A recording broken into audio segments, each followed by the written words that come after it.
In this video we are going to see about the data link protocol.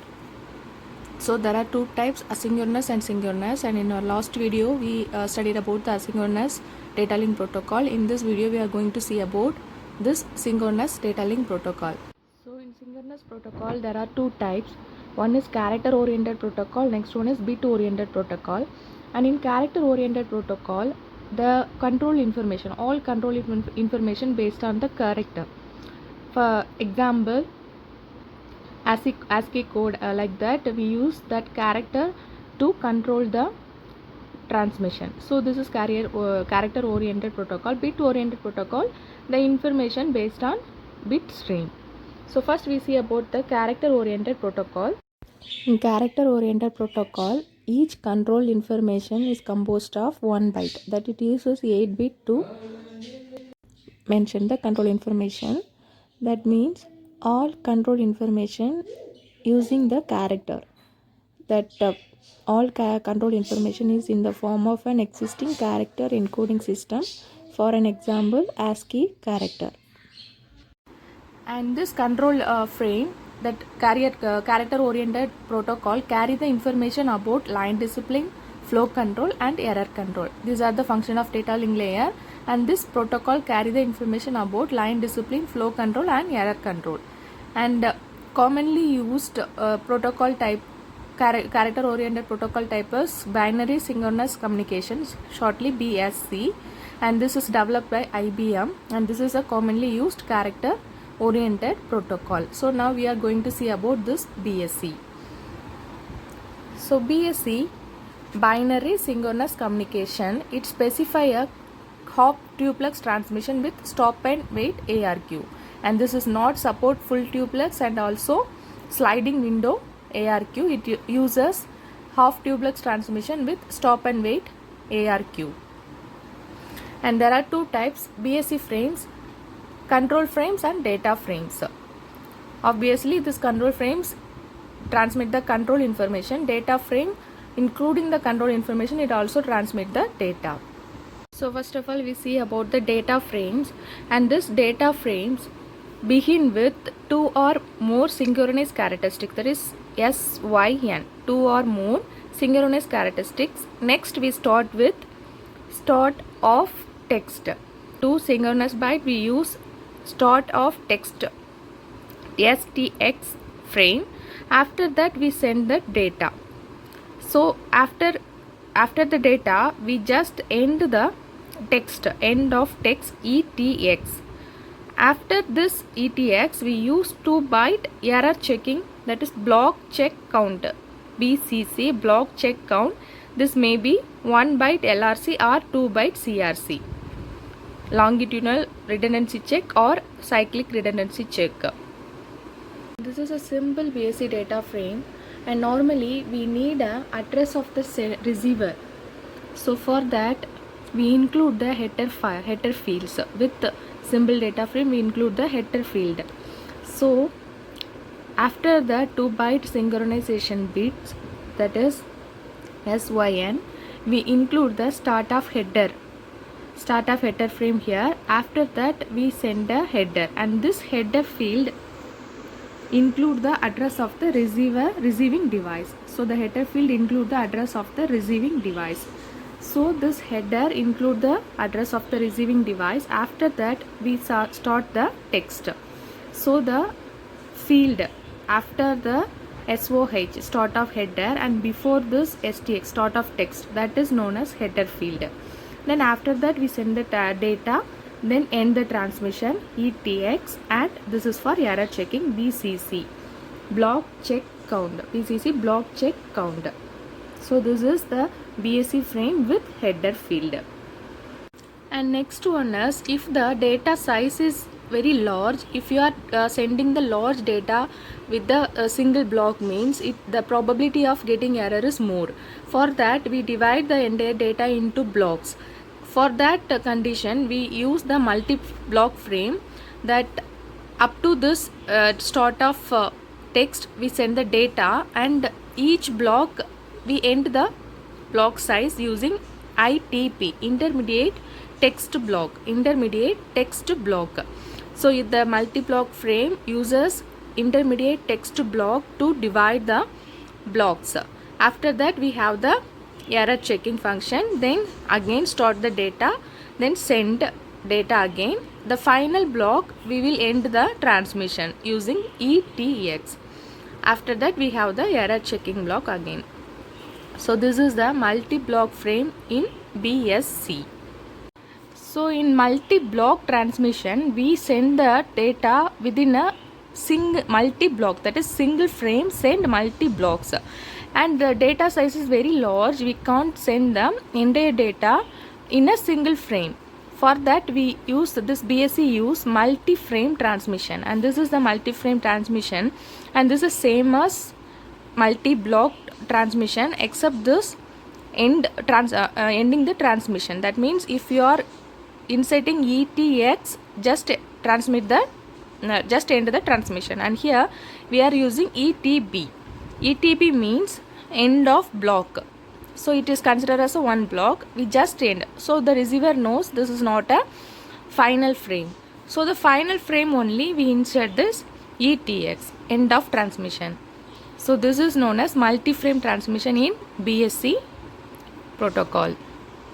So in data frames we include the header field to mention the address of the receiving device, and this multi-block frame uses this intermediate text block, and the entire frame is divided into blocks.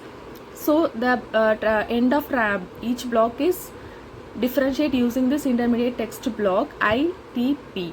And multi-frame transmission, each frame is ended with ETB, end of transmission block.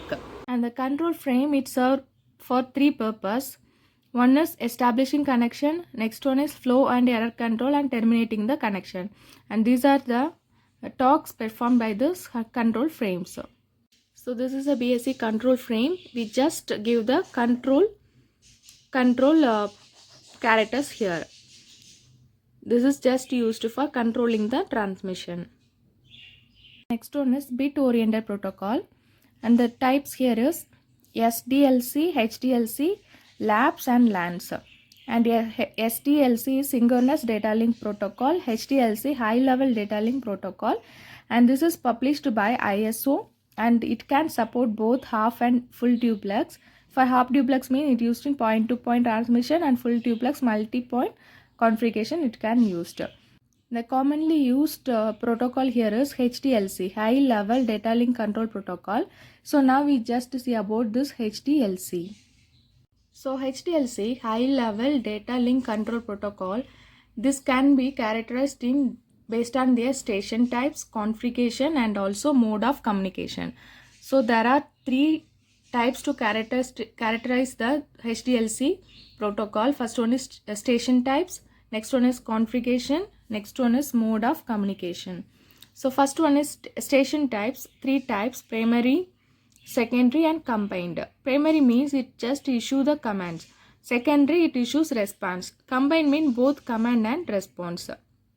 So next one is configuration. There are three types: unbalanced, symmetrical and balanced.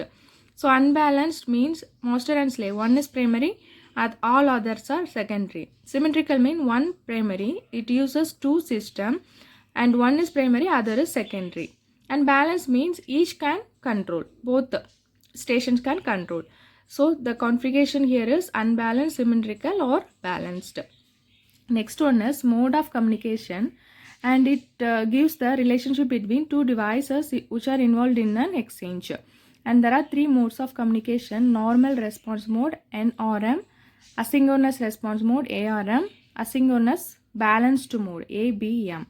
Normal response mode NRM, asynchronous response mode ARM, asynchronous balance mode ABM. So this is the HDLC configuration, and this is for unbalanced, and here one is primary, all others are secondary. Primary is issues command, secondary is issues response, and this is symmetrical, and two system, one may be primary, other may be secondary. So it release the command and it release the response, secondary release the response, and this is for symmetrical. Next one is balanced. Balanced means both can control, so both may be a primary or secondary, that is known as combined station, and it can send command, and it can receive response, both it can perform. So this is the HDLC configurations. Next one is frames. This HDLC uses three different frames: information frame, I frames, supervisory frames, S frames, and unnumbered frames, U frames. And this I frame used to transport data and control information, and this S frame transport control information and data link flow and error control, and this U frame, it is for system management.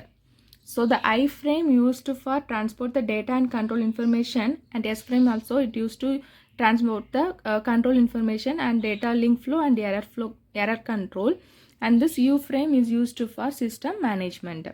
And the frame of HDLC, there are 6 different fields. One is flag field, address field, control field, information field, frame check sequence FCS, frame check sequence FCS, and ending flag field. So there are 6 fields in frame: flag field, address field, control field, information field, frame check sequence, and ending flag field. This is the HDLC frame types. So 6 different fields are there: flag, address, control, information, FCS, frame check sequence, and ending flag. So this I frame uses this information, that is user data coming from upper layer. This is done in F frame, and S frame does not contain information field, just 5 field: flag, address, control, FCS, and flag. This control may be a data link, data flow control or error control, and this is known as S frame. And U frame, this is the management information, and this is a 6 field: flag, address, control, information, and FCS, and ending flag, and this information is about the management. So the purpose of using field here, flag field is used for synchronization. It provides a synchronization for receiver, so serve as a synchronous pattern for a receiver. And address field, address for primary. If you are sending address, true address, that is for primary. Sending from primary means it you include the to address. Secondary means it include the from address. So address field include the address of primary and secondary, and the address field end with bit 1. So the address field is end with bit 1. One is control field and used for flow management, and also the first bit of the control field is 0 means that is known as I frame. So first bit is 1, second bit is 0. 1 0 means that is S frame, and both bits are 1 mean that is U frame. So the first bit of the control field is 0, indicate I frame. First bit is 1, second bit is 0, that indicate S frame. Both bits are 1, that indicates U frame. And all 3 types of frames contain a bit called pole and final bit, PF bit, and other bit are changed, but this all 3 types of frame include this PF bit.